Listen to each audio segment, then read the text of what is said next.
Hi, folks. Another Monday. What can I tell you? I'm Mr. Moohead, and welcome to Moohead Radio. Joining me is Bronk from merry old England, who is recuperating from ankle surgery and doing better. So that's good news, huh, Bronk? Yeah, I'm still alive, but I'm out for the season. I won't be going under center. Yeah, But not everybody's dead. I just want to point that out. not everybody's dead. All right, that's a positive way of looking at things. Although one person that we do know is dead is Dwayne Haskins, and we learned more about his demise today. Oh, I haven't heard this. What happened to? I know he's dead, but I don't know the story. But I told you there's something fishy going on. A guy doesn't stop his car on the interstate, get out traffic side, and go walking down the opposite way, going northbound on a southbound road, walking in the middle of the road. All right. Correct. That is not normal. So here's what we have from a toxicology report released by the Broward County Medical Examiner.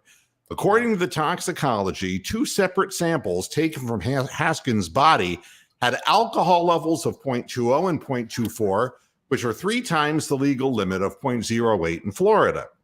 According to the report, Haskins also tested positive for ketamine and norketamine, drugs that are used by medical professionals as anesthetics, but have also been known to be used recreationally. Yeah. The medical examiner ruled Haskins' cause of death was multiple blunt force injuries, and the manner of his death is an accident. All right. Now, if you remember the original story, he called his girlfriend or his wife, and I'm not sure. I don't want to misquote his wife. He called his wife before he left the vehicle to tell her that he was going to look for some gas. Okay. But get this. The medical examiner's investigation report stated that when Haskins' car was found on the side of the highway, a female companion was in the vehicle and told the Florida Highway Patrol that Haskins had left the vehicle to try to find gas. The woman's relationship to Haskins was not known, according to the report. And this was like 5 o'clock in the morning? 6 to 6:30, as I recall the story went. Yeah, exactly. A roadside blowjob. I don't know what to make of it, but any way you look at it, when Haskins' wife told the 911 dispatcher that the quarterback was walking to get gas on the morning he was struck and killed, I don't think she realized that he was in the car with another woman. Probably not. He was in Florida that weekend to train with Pittsburgh Steelers teammates. According to the investigation report, a Steelers official told the medical examiner's office that the night before his death, Haskins went to dinner with a cousin or friend whose name was Joey, and then later went to a nightclub, possibly in Miami. They drank heavily, and at some point they got into a fight, separating. Uh-huh. So obviously, the 0.20, 0.24 alcohol level was at 6 o'clock in the morning. He was out the night before drinking heavily. You can bet that when he left wherever he was at, he had an alcohol level in excess of what he was found when he was dead. Oh, he must have been absolutely hammered, a couple hours prior. He was probably like doing 0.3, 0.4 alcohol. Just another wasted young life. And, hi, Big Lurker, how you doing? And it's true, Tony. A lot of these things, the lifestyle of players, I mean, let's really be honest about this. I talk about the games. I talk about the players as far as what they do on the field or what they don't do on the field. Yes. But there's another side to this. I mean, you start thinking to yourself, I understand there's ego involved and there's business involved. And I didn't try to leave money on the table when I sold my businesses. But at the same time, I'll be doubly honest with you. I wasn't living a lifestyle with 12 cars and mansions and what MC Hammer did and put himself into bankruptcy. The lifestyle. Hi, Christopher. The lifestyle of these guys is like, you ask yourself a simple question. Why, if a guy has made $75 million for 5 years in the NFL, what's the damage of him signing a $15 million contract instead of a $20 million contract? And the answer is maybe these people are not good with their money. Maybe this is, no matter how they sit them down and say, you've got to invest the money properly, yada, yada, yada, that the lifestyle that they live is one of booze, babes, and fame and notoriety. And and I'm going to put Deshaun Watson in the category too, because there's additional news about him as well. We as members of the Joe Q public, I don't relate to chasing after people on Instagram or seeking out personal masseuses on Instagram, and nor do I solicit my services to people on Instagram. But this is a different life. This isn't the life. I don't live a life, and you don't live a life. And the people who listen to this program do not live the life that a professional athlete who has a tremendous amount of notoriety would live. Correct. So right off the bat, people ask, how could Deshaun Watson have 40 masseuses? Probably because he's young and he's horny, and he can. Okay? I'm not going to mince words. He can. That's why he does it. Does it make it smart? Hell no. Any more than going through $75 million. I mean, how in the hell could the running back, Jamal Lewis, be bankrupt at 30, 32 years old? Well, normally they get robbed, like all these boxers that get robbed of their money by people around them. I mean, that boxing's probably the most notorious sport for everybody getting robbed, but I mean, it is what it is. What can we say about it? We can't offer any enlightenment to this, can we? Yeah. No, there really is. It's just part of the deal. And Tony, Mr. Moohead, male prostitute. There's no relatability. I can't relate to it. You can't relate to it. So, but when we're looking at a situation like Deshaun Watson's, the lawyer for Deshaun Watson's accusers is saying that HBO asked hard questions of him and two plaintiffs, and that Watson declined the HBO request to answer, which of course his lawyer would tell him not to do. By all means. The lawyer for Watson's accusers, Tony Busby is his name, issued a statement on Monday stating that two of the 22 plaintiffs were interviewed by HBO for its special airing of Real Sports with Bryant Gumbel. Watson's lawyer, Rusty Hardin, told the people at Cleveland.com on Monday that Watson declined HBO's request to be interviewed because of his pending NFL investigation. According to sources, one of Watson's lawyers, Leah Graham, spent about 8 minutes talking to HBO on Monday morning and said, and his team sent mountains of material to review. And it's believe me, they're not interested in material. They're interested in ratings. All right.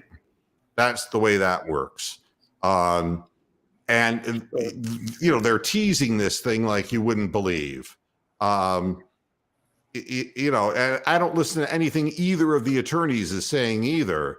According to HBO's press release, several accusers conducting their first ever national interviews. Wait, let me do this because I have my voice processing really nicely set today. All right. According to HBO's press release, several accusers conducting their first ever national interview. spoke with Soledad O'Brien about the alleged sexual misconduct they say they experienced, as well as Watson's new NFL record $230 million contract. Now, how does the contract enter into this story? It's salacious. But they're interested in ratings. They're not interested in, here's what Watson's attorney said. I don't know what it's going to be like, referring to the TV show, but I'm not optimistic. I believe they'll air the accusations of the women without attempting to look behind it to see what kind of merit they have. All right, so this is going to be back and forth, back and forth, back and forth. But the thing with the NFL is they're going to make a decision on this long before the civil suit gets resolved, and a settlement is gotten. But they're saying in June or July, the NFL is going to come out and meet its punishment to Deshaun Watson. And the latest news is that the NFL is going to consider the 2-year suspension given to Trevor Bauer for his having rough sex by Major League Baseball. All right. Now, the two things are very different, but they're going to consider that. Different. They're incredibly different because Trevor Bauer, you can tell he's psychotic. And so was she, if she wanted him to do that to her. He was psychotic with the Indians. He was psychotic with the Diamondbacks before he joined the Indians. That's why we got him on the cheap. I mean, the guy's not right in the head, man. He should probably be in prison. So, of course, for his part, we know that Watson produced 18 message from therapists who said they have treated the quarterback and everything was above board and proper. Well, that goes along with the fuck one goat theory. You live a brilliant life, but it was just that one goat you fuck. You fuck one goat. Yeah, that's the one goat theory. Yeah. Maybe we'll hear the Chewbacca defense as well. What is the Chewbacca defense? Do you remember? I'm trying to remember. It was. Let me see if I can remember the Chewbacca defense. I think we need Tony DeCalf's help here. Yeah, Tony, what was the Chewbacca defense? It don't make sense.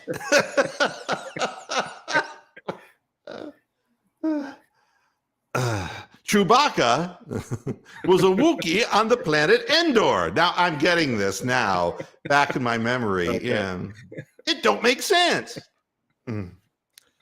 Yeah, it's not a funny situation though. Well, I don't know. There's some weird thing that popped up in my YouTube feed from Max Kellerman, and he had 2 other guys on. I think one of them was Keyshawn Johnson or somebody else. And they were actually discussing the over and under on how many games that he's going to be suspended. Right. And I'm thinking, like, are people actually betting on this?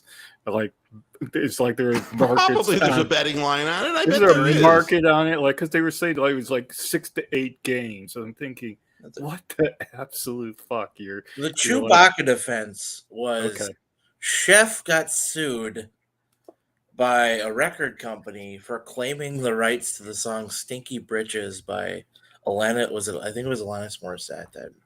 I just watched the episode the other night and I'm blanking on the artist. And they brought in Johnny Cochran. That's right. And it was the most cockamamie fucking defense ever, and it won. And then the roles were reversed like a week later. And Chewbacca was a Wookiee on the planet Endor. Yeah. It don't make sense. That was the basis of the thrust of the. Well done, Tony. I couldn't remember that, but. So at any rate, life goes on, and I don't really, the fact that the NFL is going to meet a second time with Deshaun Watson, they got to find out everything they got to find out. I really, as this thing drags on, the NFL has to do something to protect itself. My greatest single fear as a Browns fan not as a Deshaun Watson fan, but as a Browns fan, is that all of the stuff that women are complaining about from the Commanders team and across the league, the lack of women's positions in NFL coaching staffs, all of that stuff in front offices, that this is all going to come home to roost, and that the NFL is going to mete out a severe punishment, and that severe punishment is going to wipe out this coming season.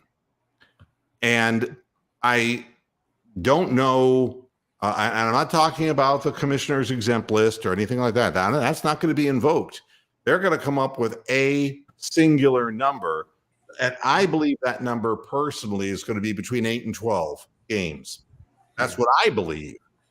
But that doesn't mean that it can't be the whole, and it might as well be the whole season at that point, because you're playing with Jacoby Brissett.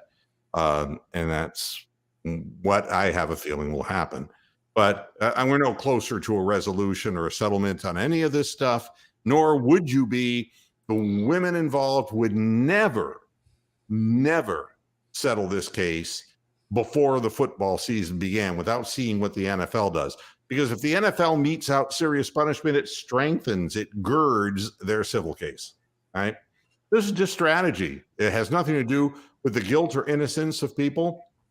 It's just the way these things play out. So you got to think there's some sort of insight into it, which leads me into the main topic of today's show. Yes. With Jadeveon, why would Jadeveon Clowney re-sign with the Browns for 1 year? That's a good question. And let me tell you what I think about this. For one thing, in the past, Cleveland was not his first destination choice, and he ended up coming here.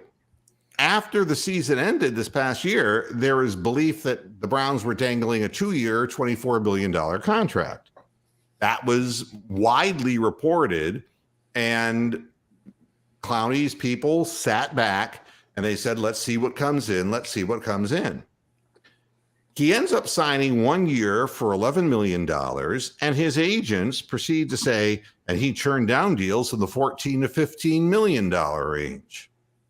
I feel like that's a lie. Yes, I feel that it's an absolute prevarication. I think that these agents are going to get terminated.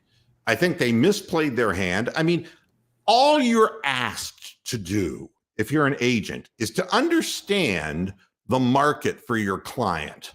All right.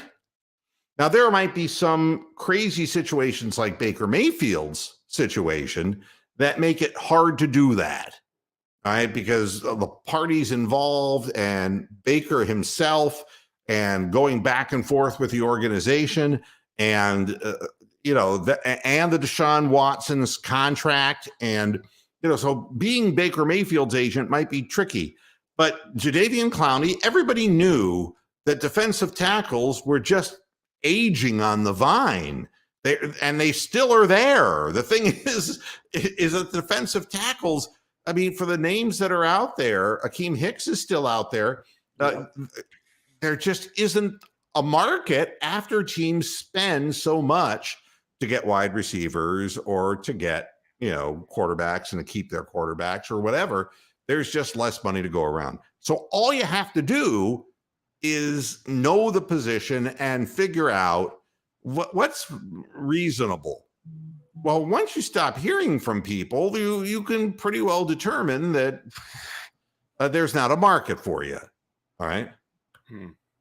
Now, why would he sign for 1 year?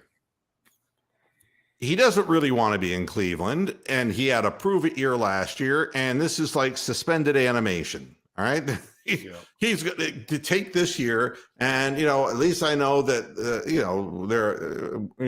what we got, better the devil you know than the devil you don't know. And no, I'm not going to go for a 1 year deal with the New York Jets, but I can still resurrect my career at 30, 31 years of age as I am at 29, 30 years of age. And by golly, it wasn't my year and the defensive tackles year this year, but next year there'll be a better market for it. But in my opinion, that's the agent's fucking up.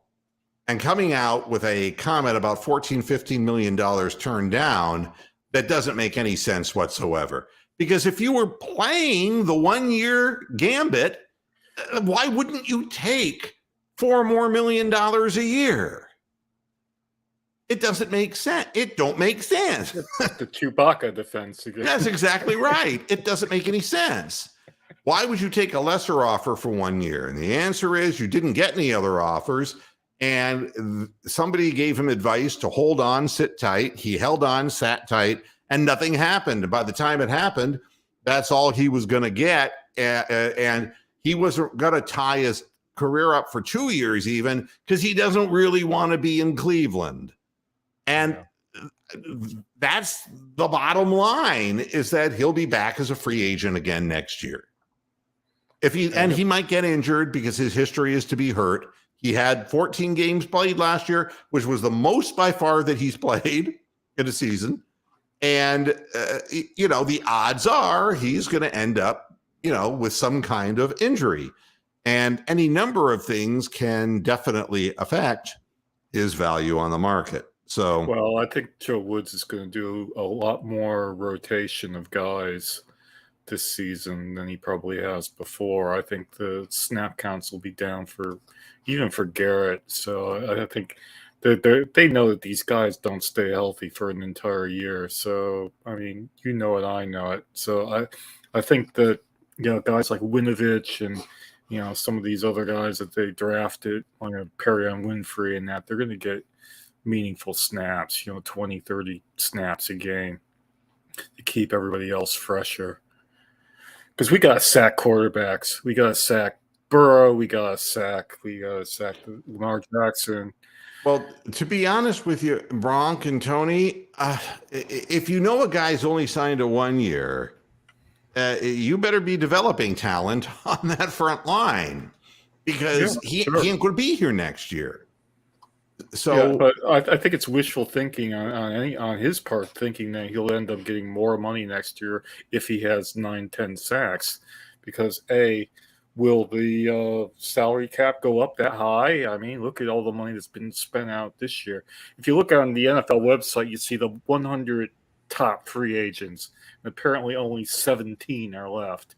And it's like Fuller and OBJ, and then a bunch of Akeem Hicks guys, like defensive line guys, and that is it. There's no like anybody else on there really. It's me, Gronk. It's all like broken down has-beens and a couple name guys and. Well, believe me, there are going to be people who get an opportunity to play, because Jadeveon Clowney basically announced to the world and his agents that he's only coming back to Cleveland for $11 million because that's the best he could get, and he's not going to commit because he thinks he's worth more, and next year is a different year. That's the only way it makes sense. Tony, what do you think? I feel that nobody wanted him. That's my take on this, is that he went to the Browns because nobody wanted him. Well, obviously, it's not like he received any meaningful offers that we ever heard about. Yeah, exactly. I mean, Sheldon Richardson's still out there, and Ndamukong Suh's still out there. All these like old guys that, Clowney's joining the old guy group, man. He ain't young anymore, man. And if there was a team that wanted him, in my opinion, it was probably a team like the Panthers. I mean, and that's likely that would be the case, but again, the Browns weren't the best chance to win this year with the Watson situation. Yeah, if I were the Browns, I would be saying, okay, Tommy Togiai and interior lineman, and we're going to get some of the guys that we drafted lower down in the draft. The one guy who is, what did I say, Thomas? That is that his name? Yeah. Yeah. Let me look up all these. Yeah, he's another Oklahoma guy, is he not? Yeah, there's 3 Oklahoma guys, and he was the pass rusher guy. And I think you're going to see situationally these people hitting the field, because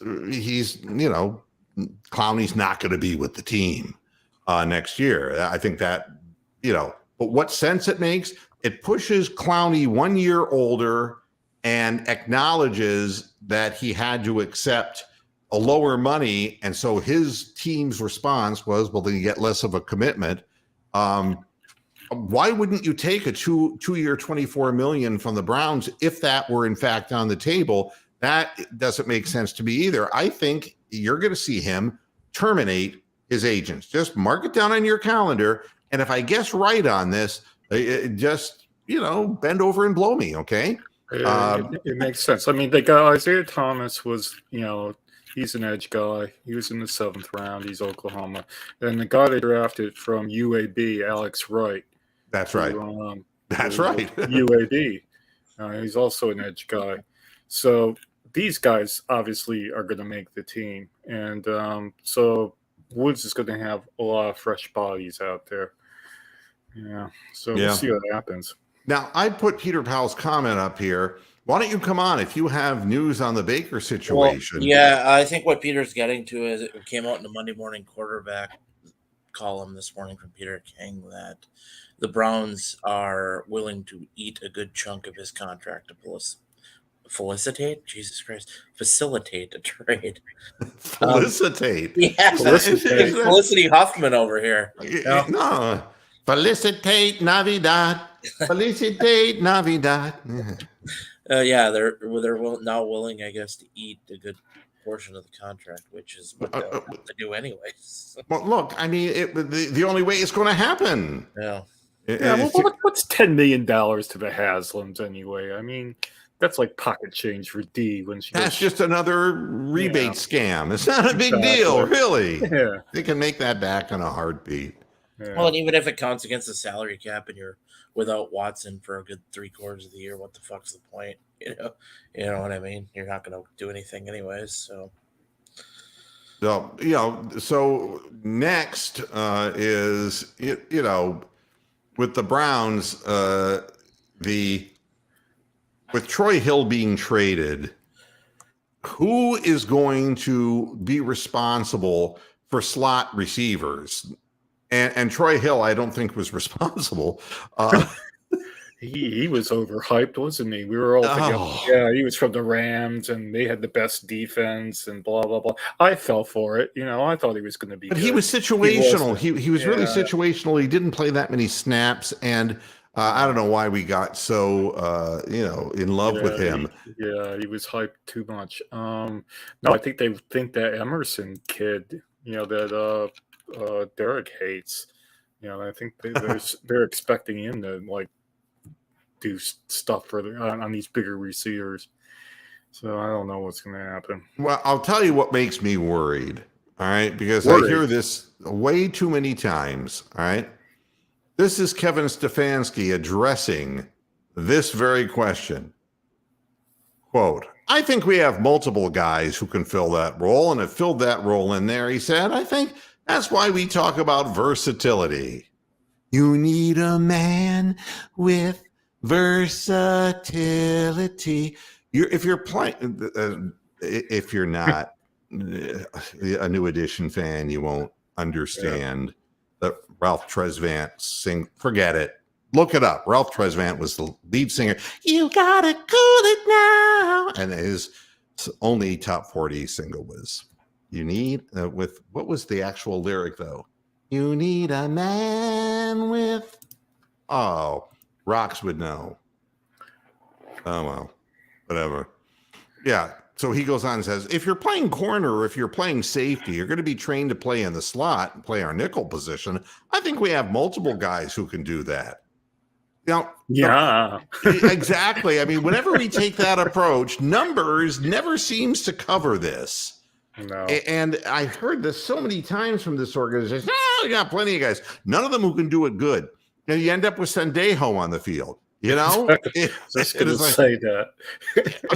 Well, it just keeps coming up like a bad Mexican dinner. Keeps coming back. Wow.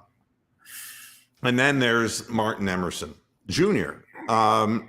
Martin Emerson Jr. Of course, the Browns are intrigued by that 6'2" frame. Yeah. I'm glad we got at least a couple juniors and guys with 2s and 3s after their names. I mean, we have to draft at least 3 guys that are like number 2s or number 3s. Like James LeCount the fourth and all that. So, But you want to know the scary thing? The scary thing is what they love about his 6'2" frame, as far as covering slot receivers, is that his arms are 33.5 inches long, and it could help throw receivers off of their route at the beginning of the snap. In other words, that he'll get a hit in, a chuck in, because going around him won't be so easy because he's longer. So they're expecting him to reach around these receivers. A reach around. I don't think that he would want to describe that way. But no, I mean, stop and think about it in your head for a minute. The receiver puts a juke move on him. Yep. And the idea is, well, he's longer limbed, and so he'll be able to make contact, throw them off stride, and throw the pattern out of its natural timing rhythm. Well, that would work against our offense, but not anybody else's offense. But what I see happening is he gets juked at the line of scrimmage, and it's his responsibility to just plug the slot receiver. The guy gets free, and then he's going to use his 33.5 inches to grab him and just get holding penalties over and over again. Oh, he's going to buster screen us to death. Yeah, if you can't move your feet, it doesn't matter how long your arms are. I mean, that would mean that every long-limbed tennis player, it would cover the court. It would be like Goran Ivanisevic would be a good example. The guy was 6'10" or some such crazy number.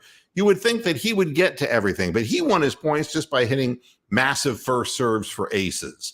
That's how he won a ton of free points. But it wasn't running balls down. There's a big difference between having reach and having foot speed. And this is true in the boxing game, too. They talk about, well, this guy's got to reach. But if his hands are slow, it doesn't matter. Doesn't matter what your reach is, because if your feet don't move, then somebody's going to outposition you and land their shot. All right. Now, the other question is, what about wide receiver for the Browns? And, of course, David Bell, they're going to throw a lot in his lap. All right. Not as much as Haskins was getting, but my God. I just hope he didn't run out of gas. I hope he didn't run out of gas before he ran out of gas. Mark.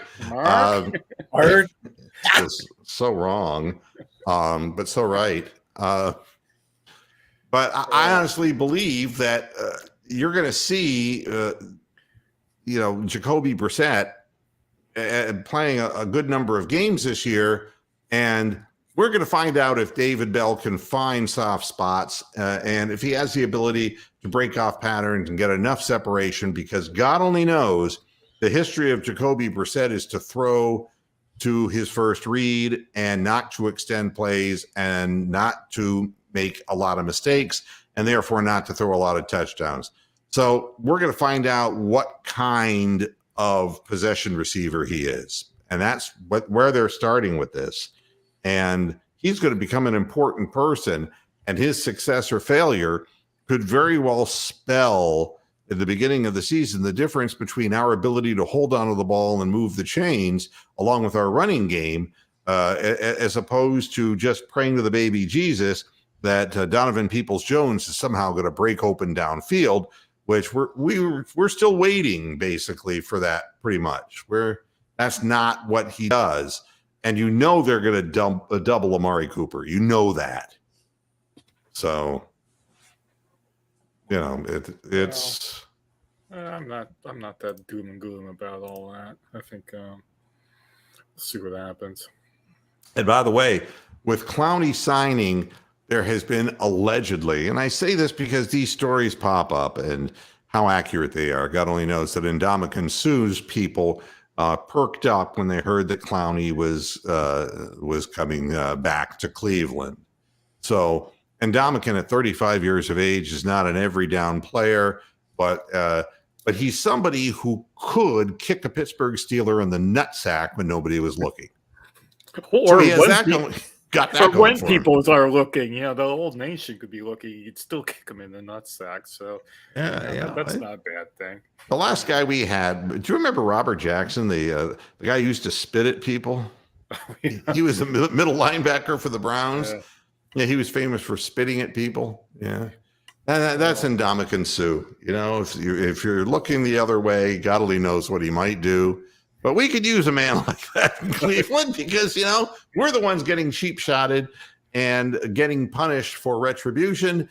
Let's have somebody who starts it for once, It'd be a nice change. It'd be quite enjoyable. It would be enjoyable just to watch, the whole Pittsburgh coaching staff just have to get some of their own medicine. It would be nice. I mean, that hasn't happened since Turkey Joe Jones. Which probably the most memorable play in Browns history, that. Yeah, but I mean, it's amazing when you look at Akeem Hicks and Ndamukong Suh, Linval Joseph, Carlos Dunlap, and Jason Pierre-Paul. These people are still available. They're old, though. Yes, but that's where Jadeveon Clowney's headed. I don't know what in the world. If it was about money, then he should have gone to the Panthers or wherever. If somebody offered him a multiple year deal, he should have gone there. That's the job of the agent. But these players are very jaded, and it's like if you're a guy like OBJ, and it's like it isn't enough that I go to a team that's good. I want a Super Bowl. I want a ring. And it's like, well, then put one on your penis, fella. I don't want to have to see your fucking ring. Just get it away from me.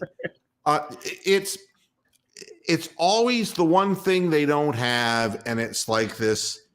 And I think that's what keeps football players playing football, is that when all damage is being done to their body, they can be lured by shiny objects like the Lombardi Trophy and rings.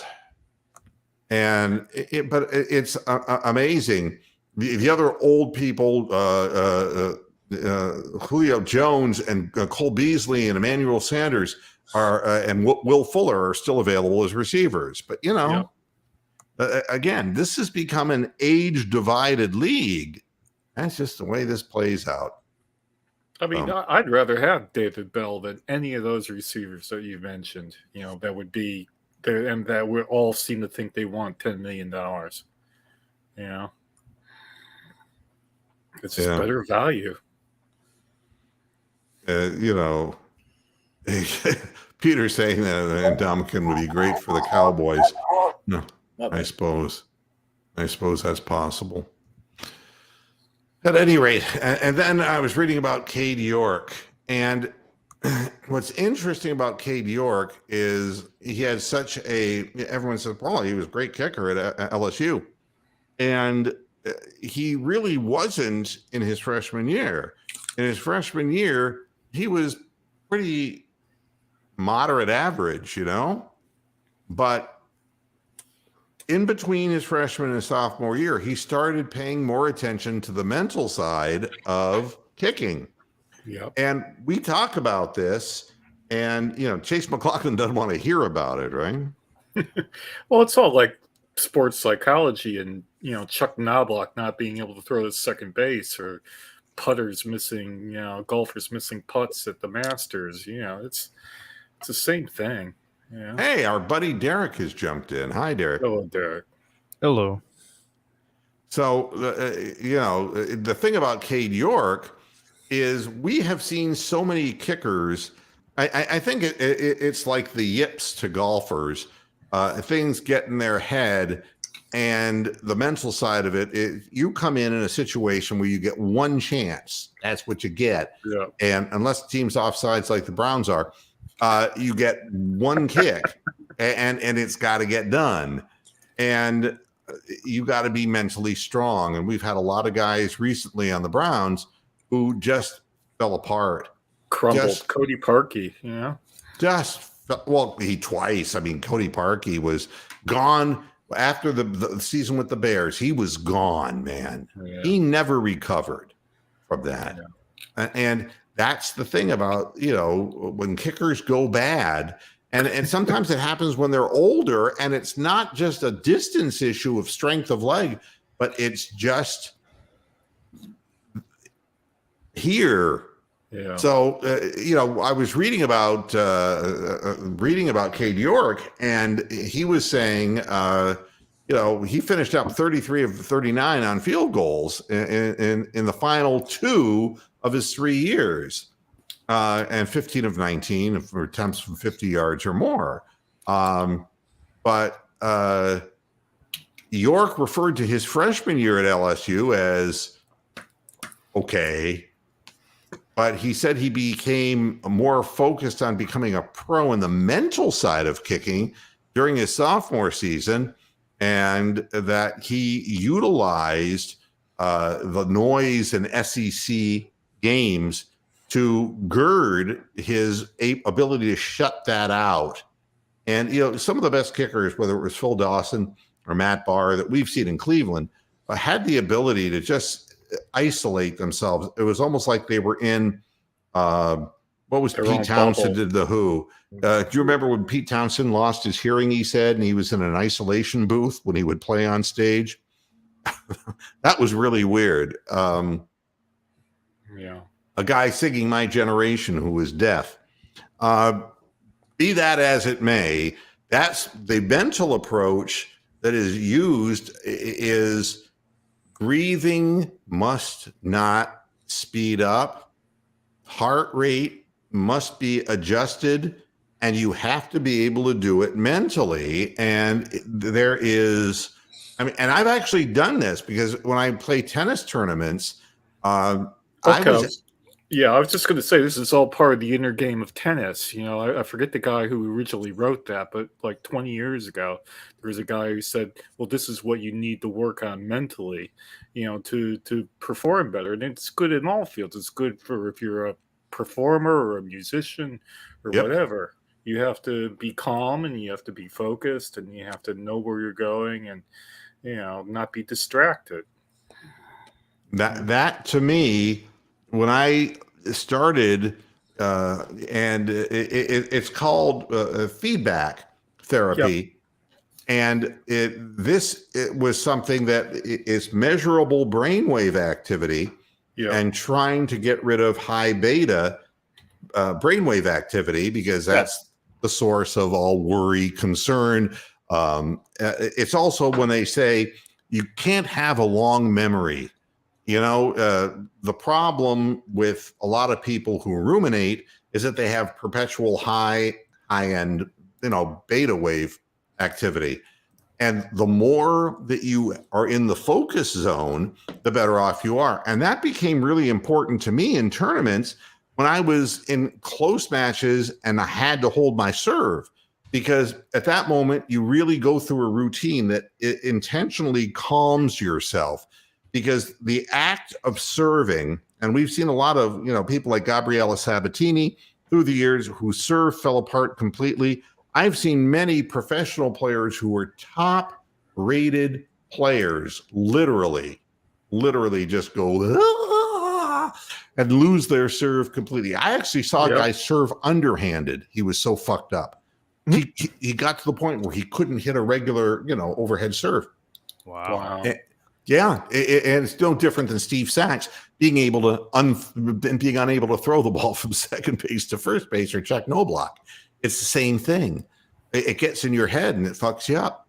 But good for Cade York, though, because at 21 years old, I'm sure there's not a lot of kickers coming out thinking about the mental side of things. A lot of guys are just focused on, hey, I got to make my kick. But it's all, like you said, Moo, it's all about your mental capacity and the ability to kind of drown things out and kind of get in that headspace. Because once the muscle memory's down, hey, then it's just on you. Just get the job done. So good for him. I remember I played in a doubles tournament up in Maine. It was wild. We were the out-of-towners. A friend of mine who used to be my doubles partner, unfortunately, he passed away recently. Good guy. And he and I would play, area tournaments. And he had a lake house in Maine. And I spent the summers in Vermont. We said, hey, why don't we play in this tournament over at your club, in Augusta, Maine. And it was great, We're playing the local home team, and it's, the people have shown up to watch the locals rip our throats out. And Wow. there was a party that was being prepared and a sound check going on from a rock band during the match.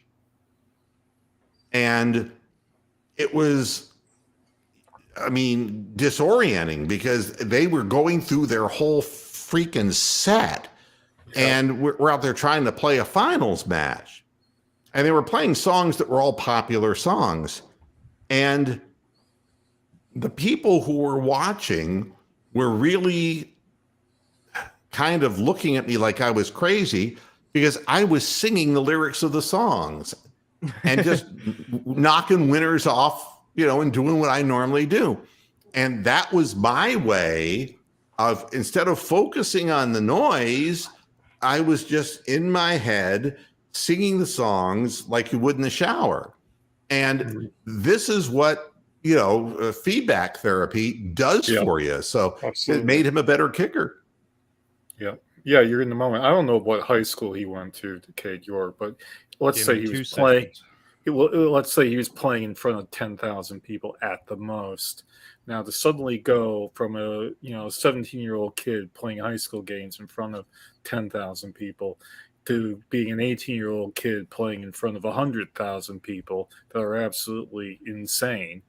It's a tough environment. Yep. I got it pulled up here. So Cade York went to Prosper High School in Texas, where he played both soccer and football. Says he was one of the top kicking prospects in the nation in the sport. So Friday Night Lights, man, they come out of Texas, don't they? So yeah, he probably did play for a big crowd, 15, 20,000 then. That's the whole game. That you're only on the field for a brief moment of time, but the outcome of the game hinges on what you do. So it's not an easy position to play. But I've seen guys with the yips who were unable to make 2 and 3 foot putts on the pro tour.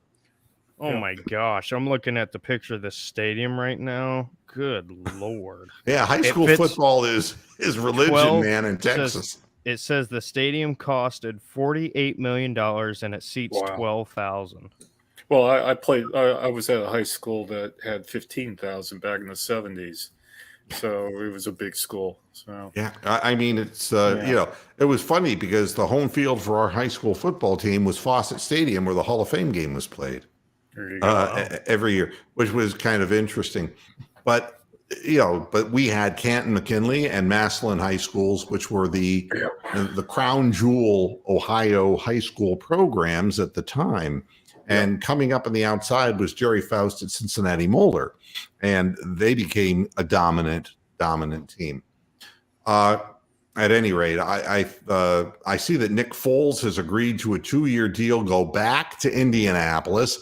I guess he's just happy with Frank Reich, and he's content to be a backup. And this is what there is for a lot of quarterbacks. Is the idea is if you're not going to be a star in the league, you've got to hook up with the team and always be on a roster and get paid. You're going to get paid less, but if you have a long enough career, it adds up.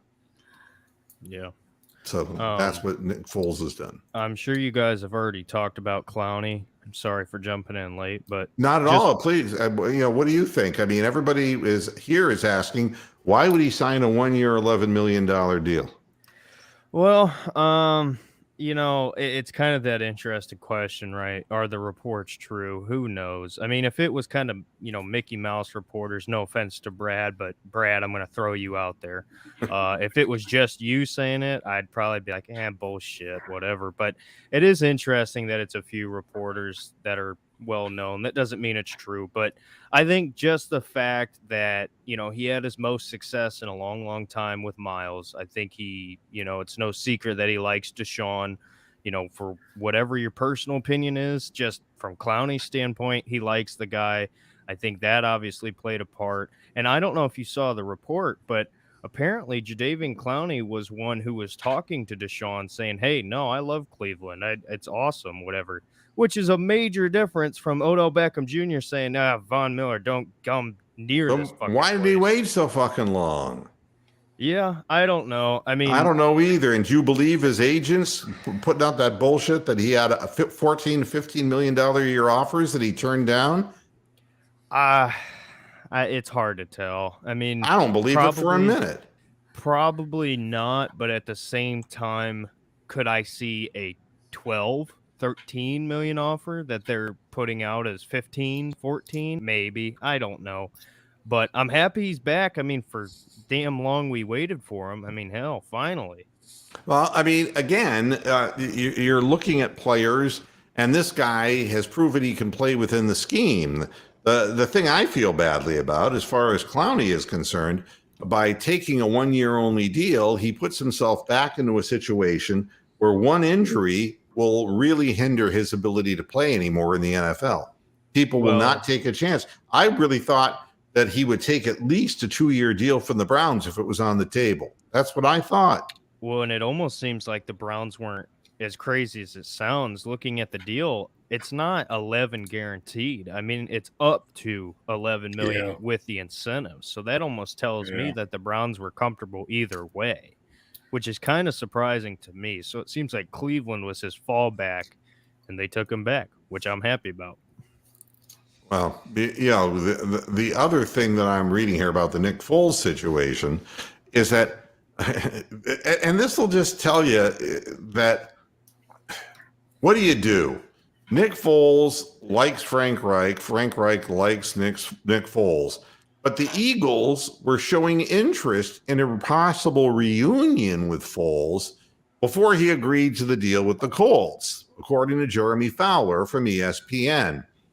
As the Eagles received trade interest on Gardner Minshew, they discussed Foles internally, but they ultimately decided, through analytics, that they would stick with their current quarterback room, which includes the inimitable Minshew, the undrafted free agent Carson, not very strong, and Jalen, oh my God, it really does hurts. Wait, go back a minute. You said there was trade interest in Minshew? Look. Who the fuck is this Seattle team Seahawks that wants him? Yeah, the Seahawks need a quarterback, but Gardner Minshew, the only thing you could say about Gardner Minshew is so far nobody has been able to move the meter in Jacksonville, okay? Wow. It's not like anybody else has been able to get the job done. So maybe there would be somebody interested in him, but yeah, that's what analytics has brought the Eagles to, is Minshew, Strong, and Hurts. Hey, Strong's not a bad pickup, though. I know he's got his problems, but hey, I think he was a UDFA signing, if I'm not mistaken. Yes, he was. Yes. So for them to be able to grab him in the free agency for the rookies, that's a hell of a get, in my opinion. Even if he doesn't turn out to be anything, he's got the arm talent to be a pretty solid backup, which is valuable. I mean, look what the Patriots have done. Turn Garoppolo into picks, turn Brissett into picks. Yeah, as far as the Colts are concerned, their depth chart, Sam Ehlinger, who was selected by the Colts in the 6th round of the 2021 draft, James Morgan, who I've never heard of, Jack Cohn, I think, was he the former Wisconsin quarterback? He was at Notre Dame, and then he transferred to Wisconsin. Yeah, and then transferred to Wisconsin, right? Wait a minute. No, I had that backwards. I'm sorry. I think it was Wisconsin, then Notre Dame. Yep. Yeah, well, whatever it was, he's the other undrafted free agent in their room. And, of course, the Bears released Foles after they signed Trevor Siemian. So to back up Justin Fields so that both of them will get hurt. Talk about a shit show, the Chicago Bears. I'm sorry? I said talk about a shit show, the Chicago Bears. You fire what's his name, and then you hire in a defensive coordinator. You don't give your new quarterback any weapons. You don't do anything on the offensive line major. You trying to get him out of fucking Chicago? You just picked him. Yeah, I mean, And now I'm reading that Kyler Murray is skipping the OTAs with the Cardinals. Shocker. Yeah, shocker is right. We got Tony. Are you still with us, Tony? I'm here. Does it really make you feel good when the absolute biggest thing all over ESPN is the big slam dunk by Andrew Wiggins to win and just posterize Luka? Oh, yay. Does that make your day? Yes. Isn't it great? All you have to do is leave Minnesota, right? And you play well. By way of Cleveland. Yeah. By way of Cleveland. He never played for Cleveland. Oh, yeah, that's right. You mean He never actually, they traded his potential. Hey, And I'm happy he's panned out. You're on Twitter saying you got to get rid of Karl Anthony Towns now, and you got to rebuild your team around Edwards. Is that what you're saying? If that playoff series, he's just too soft. Overrated, soft. Was he settling for threes? Oh yeah. Mm-hmm.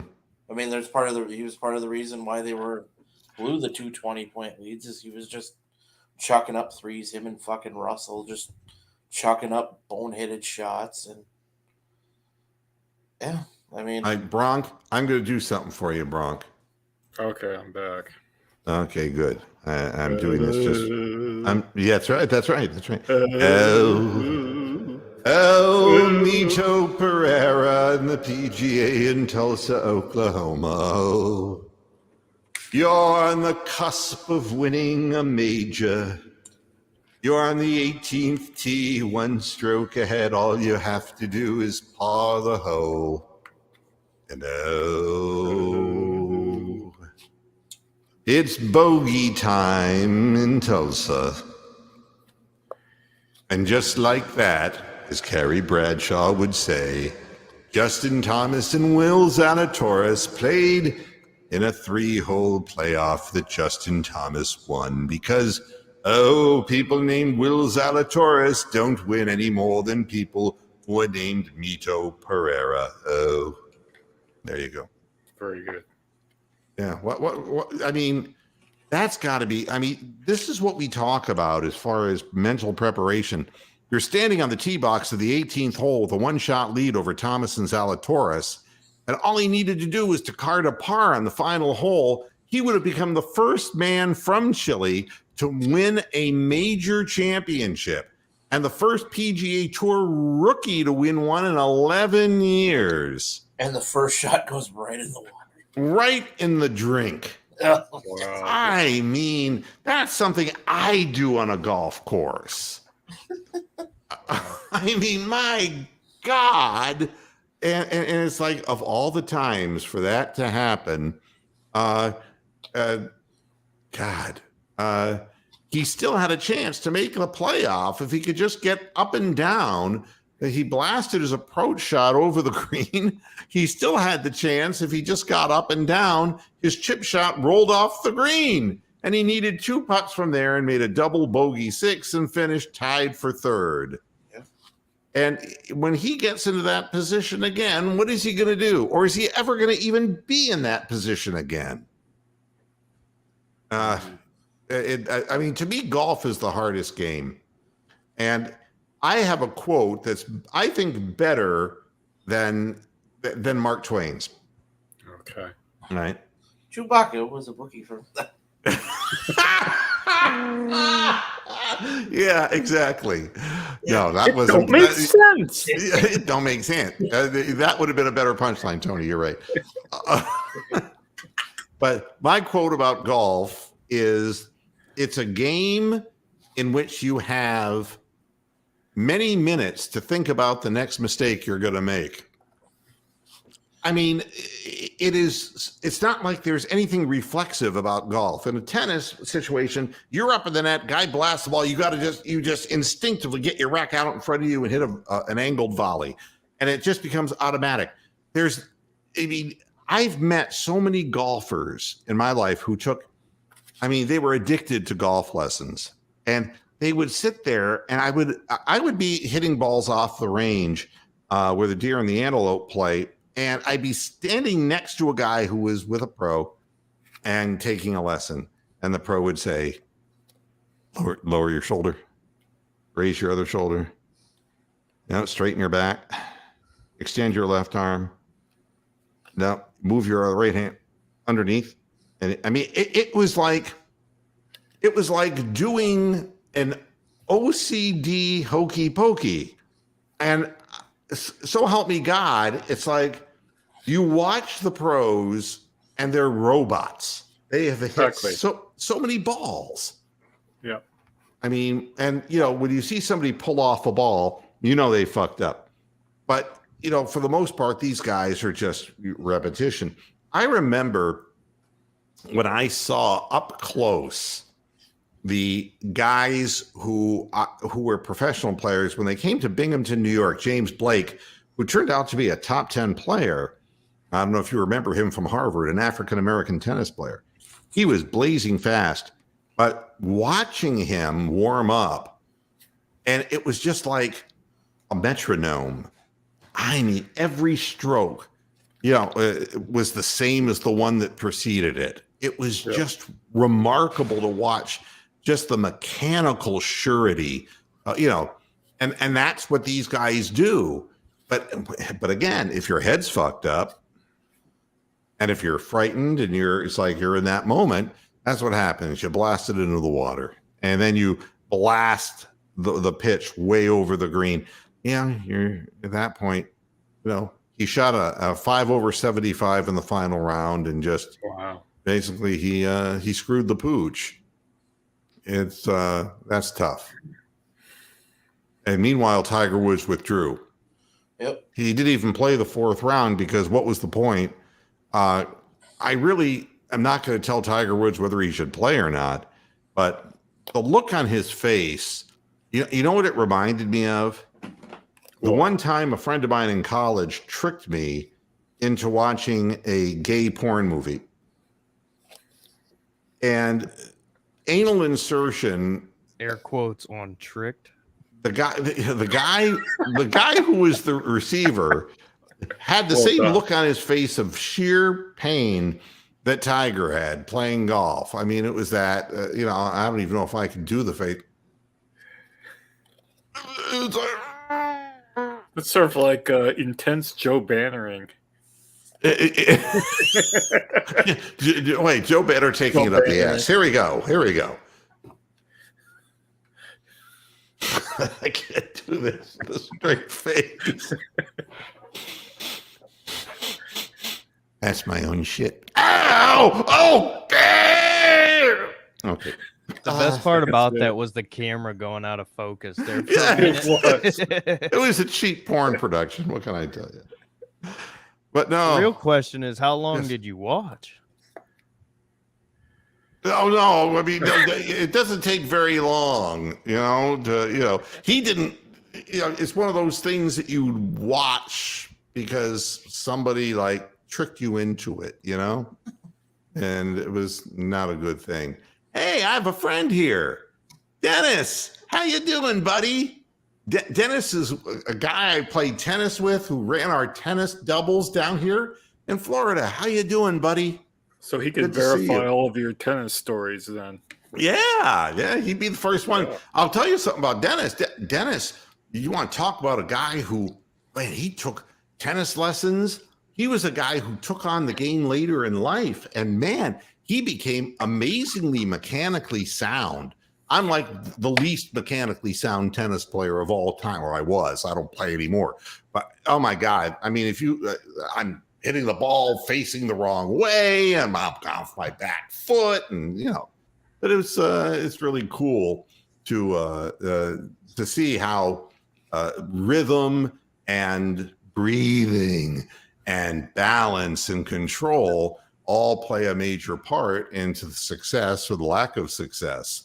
That's no, I don't still have the VHS of that movie, but if I'm sure somewhere in your stash, it's there, Amsterdam. But the truth of the matter is, golf I could never play golf because I have too much time to think about everything, and I don't want to go through the mental checklist. I lower your shoulder, and your feet are this far apart. You got to be this far apart widthwise. You want the ball. No. You want to stand closer to the ball. No. You want your front foot lined up. If you're using a longer wood, you want to be lined up. With your front foot right up to the ball. But if you're using a pitching wedge, you want to get back near the back foot. I'm just let me hit the damn ball. If John Daly can fucking play. Well, that guy he's the only guy I've ever seen who can basically smoke an entire cigarette without using his hands. It's really remarkable. His autobiography or whatever is a brilliant read if you can find it on some used book site for 10 cents or something on Amazon. Check it out. The John Daly book about his life. It's written about 20 years ago. It's absolutely brilliant. Dennis, yeah, we've come to the same conclusion. The Bears, it's just, I don't know. They're just poorly ran. I feel like the front office is just not with it. And, I'm not going to tell you that Justin Fields is or isn't the guy, but boy, you put him in the worst situation you possibly could. And it's not going to be any better this year. That's the thing that's amazing.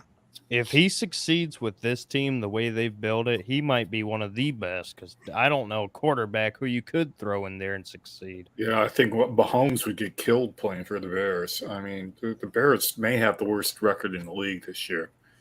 They are really bad. Yeah, Peter, better him than the fans. They need something to resurrect. Jeez, I'm just saying. You got to do something. I know it's harsh, but no, you got to do Peter, something. damn. Yeah. I don't know even who is McCaskey still the owner? I don't know. I don't even know who the owner of the Bears is. I'm hoping members of the McCaskey family probably is. I'm hoping they get the number 1 pick, take Bryce Young, and then trade Fields because damn, I mean he's got no chance. Yeah. Well, it's 7 after 7. I got to get out of here. But hey, this turned out to be a fun show. I enjoy the Bronc. Thank you for being bold, coming off of your ankle surgery. And Tony, thanks for jumping in and confirming that Karl Anthony Towns is talented but soft.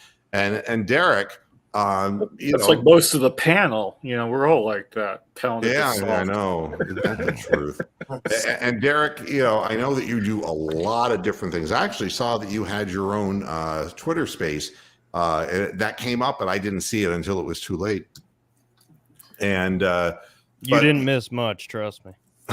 But we did have a guy, just to quickly, I know you're ending the show, but quickly, we were talking about Clowney last night on BAD, and this fucking guy comes in, and he had to have been tripping on acid.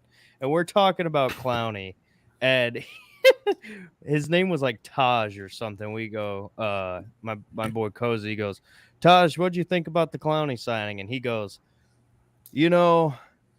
America, we don't have any people who work with their hands anymore. He goes, construction workers and gravel layers and concrete makers, they are the backbone of America, and we don't have that anymore. And I'm like, what the fuck? Okay. I'm like, what the fuck are you talking about? Alrighty then. I was like, he's correct. Well, yeah, but I'm like, I go, Taj, are you saying that Jadeveon Clowney is the fucking backbone of America? And he goes, yeah, I think so. And I was like, what the fuck? Well, you open up a space on Twitter, and you just don't know what you're gonna get. That's probably Kevin Mack fan, from 10 years ago. Oh, Kevin Mack fan. He was my favorite. They won't listen to me. I drew up a bunch of plays on a napkin, and I sent it into the team, and they didn't pay any attention to me. Or fucking Hiram Boyd. There's another one. Hiram Boyd. Hiram. Yeah. Oh, and it gets better, though. And about 15 minutes after that, he joins and he had something else to say. He raised his hand and he goes, I just wanted to thank y'all for letting me come on and talk. I appreciate it. And I just wanted to wish y'all a Merry Christmas. Merry. And I was like, boy, oh boy, oh boy. Maybe that's he's in Twitter another for you. Yeah, he's on Pluto. But everybody, thanks for joining me. And, we'll see how all of this plays out. And Derek, when you get a chance, stop by anytime you want on the program. I understand you're doing a lot of other content elsewhere. But if you have anything that you want to talk about on the show, we're always here on Mondays and Fridays. Old men on acid. Yeah, no acid. Thanks, everybody, for tuning in. We'll see you again on Friday. Until then, hasta la vista, Pastor Heads. Good night.